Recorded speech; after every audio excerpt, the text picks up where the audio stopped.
మీ జీవితంలో ఆర్థిక ఇబ్బందులు పడుతూ ఎదగలేకపోతున్నారా? వెంటనే ఈ వెబినార్లో జాయిన్ అవ్వండి.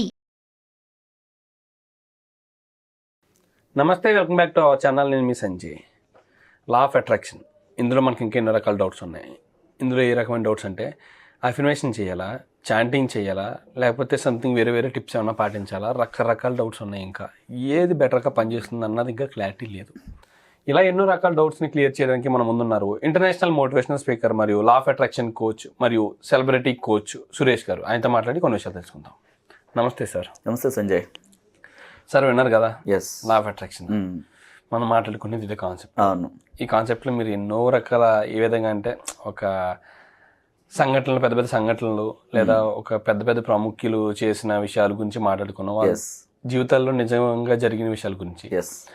కానీ వాళ్ళ జీవితంలో ఏది కీ రోల్ ఎక్కువ ప్లే చేసింది అంటే లా ఆఫ్ అట్రాక్షన్ పనిచేయడానికి అంటే మన అఫర్మేషన్స్ కానీ, చాంటింగ్స్ కానీ, ఇలాగా ట్రిక్స్ సంథింగ్ రకరకాల విజువలైజేషన్స్ కానీ రకరకాల ట్రిక్స్ ఉన్నాయి, రకరకాల కాన్సెప్ట్స్ ఉన్నాయి. ఇందులో ఏది ఎక్కువ బెటర్గా పనిచేస్తుంది, ఏది ఎక్కువ మనీని అట్రాక్ట్ చేయడానికి యూజ్ అవుతుంది అంటారు?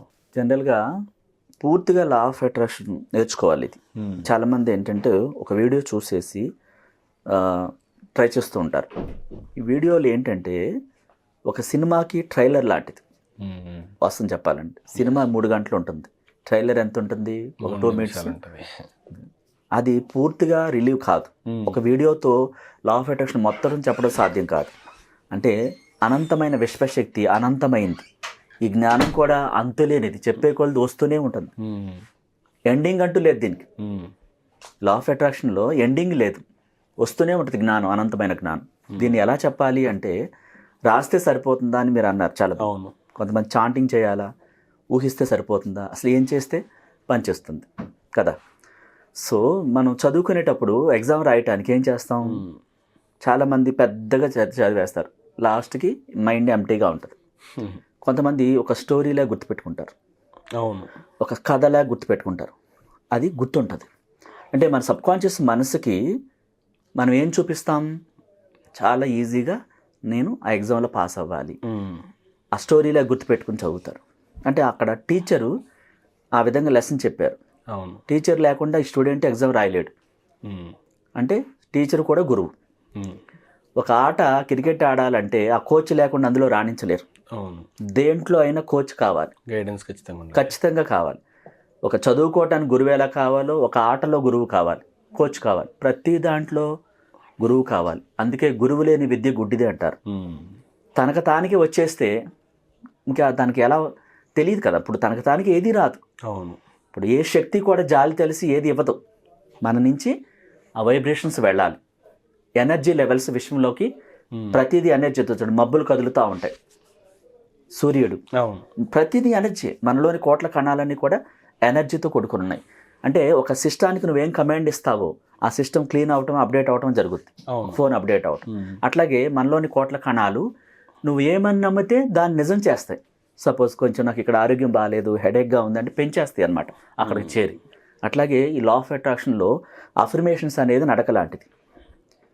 చాంటింగ్ కూడా అంతే. రాకెట్ లాగా, విమానం లాగా వెళ్ళాలంటే విజువలైజేషన్. సో మన ఆత్మకి ఏం చూపిస్తాము అది నమ్మాలి ఫస్ట్. ఆత్మ నమ్మితే అద్భుతాలు జరుగుతాయి. మన ఆత్మ అంటే మనలోని మనం జీవించడానికి కారణమైనటువంటి శక్తి. అది చాలా పవర్ఫుల్. ఈ ప్రపంచంలో కల అత్యంత శక్తివంతమైంది అది. దాని ముందు వేది నిలబడలేదు. నీ ముందే నీలోనే ఆ శక్తిని పెట్టుకొని నువ్వు రాయి వెనకాల, రప్ప వెనకాల తిరుగుతున్నావు. నీలోని ప్రాణంతా దానికి పోస్తున్నావు. ఆ ఎనర్జీ ఎక్కడికి వెళ్ళిపోతుంది? బయటకు వెళ్ళిపోతుంది. నువ్వు ఉపయోగించుకోవట్లేదు. అది విశ్వంలోకి వెళ్ళాలి ఎనర్జీ. వేస్ట్ చేస్తున్నాం మనం. అంటే ఒక పాజిటివ్గా, నెగిటివ్గా. ఈ లా ఆఫ్ అట్రాక్షన్ పనిచేయాలంటే పాజిటివ్, నీకు నెగిటివ్ కావాలంటే నెగిటివ్ పనిచేస్తుంది. ఆ వ్యక్తిని కిందకి తొక్కేస్తుంది, ఎదగనీకుండా. ఇక్కడ పాజిటివ్ పైకి వెళితే, విషయంలోకి వెళితే మనం అద్భుతంగా ఎదుగుతాం. లా ఆఫ్ అట్రాక్షన్ పనిచేయడానికి మన ఆలోచనలే కారణం. నార్మల్గా రాస్తావు మీరు బుక్లో, నేను గొప్పవాడిని, నేను సంపన్నుడిని, నేను రాజుని అని రాస్తావు. నీ మనసు నమ్మాలిగా. మామూలుగా రాస్తే నీ మనసుకు నమ్మాలి. ఆ మనసు ఆత్మ ద్వారానే విశ్వంలోకి వెళ్తుంది. నువ్వు రాజువా కాదా? ఆ రాజు ఎలా ఉంటాడు? ఇమాజినేషన్ చేయట్లేదు, నువ్వు రాస్తున్నావు అంతే. అంటే నీకు లా ఆఫ్ అట్రాక్షన్ ద్వారా నువ్వు ఎగ్జామ్లో పాస్ అవ్వాలన్నా ఆ క్వశ్చన్స్కి తగ్గ ఆన్సర్ రాయాలి. లేదంటే ఆ టీచరు అక్కడ మార్క్ లేడు. ఇక్కడ లా ఆఫ్ అట్రాక్షన్ ప్రకారం విశ్వానికి నువ్వు ఇమాజినేషన్ పంపించాలి. సపోజ్ నువ్వు ఒక సెలబ్రిటీ కావాలనుకుంటున్నావు, హీరోనా, లేకపోతే ఒక కంపెనీ పెట్టడానికో, లేకపోతే ఒక సీఈఓనా కంపెనీలో, ఆ సీఈఓ ఎలా ఉంటాడు, ఆ పాత్ర ఏంటి, దాన్ని ఊహించు, నేను పలానా కంపెనీకి సీఈఓని. ఆ రాసిన ఇమాజినేషన్ కూడా విషయంలోకి వెళ్ళాలి. ప్రూఫ్. ఇప్పుడు ఎగ్జామ్ రాసావు, డయాగ్రామ్తో సహా అక్కడ వేస్తే మార్కులు వేస్తారు. నీవు ఈ లా ఆఫ్ అట్రాక్షన్ పని చేయాలంటే నేను చాటింగ్, నేను గొప్పవాడిని నార్మల్గా అనేస్తున్నావు అనుకోండి, అది ఫీల్ ఏది అందులో, నువ్వే నమ్మట్లేదు. విశ్వం ఎట్లా నమ్మొద్దు. ఇక్కడ మనం నమ్మితేనే అద్భుతాలు జరుగుతాయి. మనం ఆ ఇమాజినేషన్, మనం ఏం అవ్వాలనుకుంటున్నాం, మనకి ఎంత డబ్బు కావాలి, ఆ ఇమాజినేషన్తో సహా thinking, energy levels, vibrations, feelings, ప్రేమ, ఆత్మీయతతో కూడుకున్న ఇవన్నీ విశ్వంలోకి 5 సెన్స్ ఫీల్ అవుతూ వెళ్ళాలి. అప్పుడే మనకి ఆ పని జరుగుతుంది. ఇక్కడ చాలా సంవత్సరాల నుంచి నేను ఒక వీడియో చూసి మెడిటేషన్ చేస్తున్నానండి, నాకు అవ్వట్లేదు. ఏం మెడిటేషన్ చేస్తున్నారంటే, నేను మామూలుగా కూర్చుంటున్నాను, లేకపోతే మ్యూజిక్ పెట్టుకుంటున్నాను. మ్యూజిక్ పెట్టుకుంటే మ్యూజికే వచ్చింది, డబ్బు ఎందుకు వచ్చింది కదా. నువ్వు ఏ క్వశ్చన్కి ఆన్సర్ రాస్తావో ఆ ఆన్సర్ కరెక్ట్ అయితేనే మార్కులు వేస్తారు. ఏమీ రాయకుండా ఎంటీకి ఇచ్చొచ్చేసానని అంటే ఆమె ఎందుకు వేస్తుంది మార్కులు, ఆ టీచర్ ఎందుకు వేస్తుంది? అట్లాగే విశ్వం నీకు ఎందుకు ఇవ్వాలి, నువ్వేం పంపించావు? నేను ఇంత డబ్బు కలిగి ఉన్నాను, నేను బాగున్నాను, ఆరోగ్యంగా, నాకు అన్ని సహకరిస్తున్నాయని పంపించలేదు. ఎందుకు సహకరిస్తుంది? సో పని చేయాలంటే మన ఇమాజినేషన్తో కూడుకున్న, ఆ డయాగ్రామ్స్తో కూడుకున్న ఆ వస్తువులు ఏం కావాలో వాటిని ఇమాజినేషన్ చేసుకుంటూ, అవి పొందిన అనుభూతిని వ్యక్తం చేస్తూ రియల్గా విషయంలోకి పంపించాలి. ఎనర్జీ లెవెల్స్ బయటకు రావాలి, నార్మల్గా కాదు. రాసుకుంటే వెళ్ళిపోతే పనిచేయదు. ఓకే సార్, మరి ఈ విజువలైజేషన్ అనేది ఎలా చేయాలంటారు? దీనికంటే ఏమన్నా పద్ధతులు, పట్టింపులు ఏమన్నా పాటించాల్సి ఉన్నాయా? ఉన్నాయి సంజయ్. ఇదేంటంటే ప్రతి నైటు నిద్రపోయేటప్పుడు మన హృదయాన్ని క్లీన్ చేసుకుని, ఇమాజినేషన్ చేసుకుంటే నిద్ర పట్టేదాకా నీకేం కావాలో ఆ విలువైనటువంటి థింకింగ్, ఇమాజినేషన్తో సహా ఆలోచనలను విషయంలోకి పంపించాలి. ఓకే, అప్పుడు నిజ జీవితంలో జరుగుతాయి. సరే ఓకే, కానీ ఈ విజువలైజేషన్ అనేది కొంతమందికి అవ్వదు. అంటే ఏ విధంగా అంటే, మీరు అన్నట్టు చూసుకుంటే ఒక సీఈఓ గానో, లేకపోతే ఒక కంపెనీకి సీఈఓ గానో, లేకపోతే ఒక యాక్టర్ గానో అనుకుంటే విజువలైజేషన్ అనేది జరగదు, వాళ్ళకి మైండ్లోకి రాదు. వాళ్ళ నోటి చివర వస్తుంది కానీ వాళ్ళ నోటి చివర నేను సీఈఓని లేకపోతే నేను యాక్టర్ని అని చెప్పగలడం ఈజీ ఏమో, కానీ నిజంగా ఆ ఆలోచనలు అనేది మనకు రావడం చాలా కష్టమైన పని. అది రావాలంటే ఏం చేయాలంటారు? గురువు ద్వారా అది సాధ్యమవుతుంది. అంటే ఆ వ్యక్తికి నెగటివ్స్ ఉంటాయి.